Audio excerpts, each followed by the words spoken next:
ഞാൻ വിശ്വസിച്ചവനും എൻ്റെ അപ്പം തിന്നവനുമായ എൻ്റെ പ്രാണസ്നേഹിതൻ പോലും എൻ്റെ നേരെ കുതികാലുയർത്തിയിരിക്കുന്നു. നമ്മുടെ യേശു കർത്താവ് നേരിട്ട പരീക്ഷകൾ അതികഠിനമായിരുന്നു. ഒരു മനുഷ്യജീവിക്കും താങ്ങാൻ കഴിയുന്നതിനപ്പുറം നമ്മുടെ യേശു കർത്താവ് നിഷ്കളങ്കനായ കുഞ്ഞാട് കാട്ടുമൃഗങ്ങളാൽ ഉപദ്രവിക്കപ്പെടുന്നത് പോലെ ഭയത്തോടും ഭീതിയോടും വിറയലോടും കൂടെ അനുഭവിച്ചു. നമുക്ക് വേണ്ടി, പാപികളായ ദുഷ്ടരായ നമുക്ക് വേണ്ടി.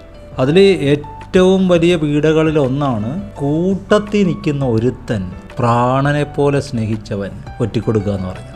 എൻ്റെ പ്രാണസ്നേഹിതൻ എൻ്റെ നേരെ കുതികാലുയർത്തിയിരിക്കുന്നു. ഞാൻ വിശ്വസിച്ചവൻ എൻ്റെ അപ്പം തിന്നവൻ എന്ന് പറഞ്ഞാൽ ഒരേ പ്ലേറ്റിൽ നിന്ന് കഴിക്കുകയാണ് യൂദാസുമായിട്ടിരുന്ന്. യൂദാസ് ഒറ്റിക്കൊടുക്കുമെന്ന് അറിയാമെങ്കിലും അവനെ അങ്ങനെ കണ്ടില്ല, എല്ലാവരെയും പോലെ സ്നേഹിച്ചു. ഓബദ്യാവെന്ന് പറയുന്ന ഒരധ്യായം മാത്രമുള്ള പുസ്തകത്തിൻ്റെ ഉള്ളടക്കം ഇത് തന്നെയാണ്. യാക്കോബിന് കഷ്ടം വന്നപ്പോൾ ഏശാവ് സന്തോഷിച്ചു. നമുക്കൊരു ഗുണപാഠത്തിന് എഴുതിയിരിക്കുകയാണ്. സഭയിലുള്ളവർ, നമ്മുടെ സഹോദരങ്ങൾ, നമ്മുടെ സ്നേഹിതർ, നമ്മുടെ അയൽക്കാർ, അവർക്കൊരു ബുദ്ധിമുട്ട് വരുമ്പോൾ നമ്മളത് സന്തോഷിക്കുന്നെന്ന് അവരറിഞ്ഞാൽ അവരുടെ ഹൃദയം മുറിയും. ആ വേദന വലുതായിരിക്കും. നമുക്ക് അവരുടെ കൂടെ നിൽക്കണം.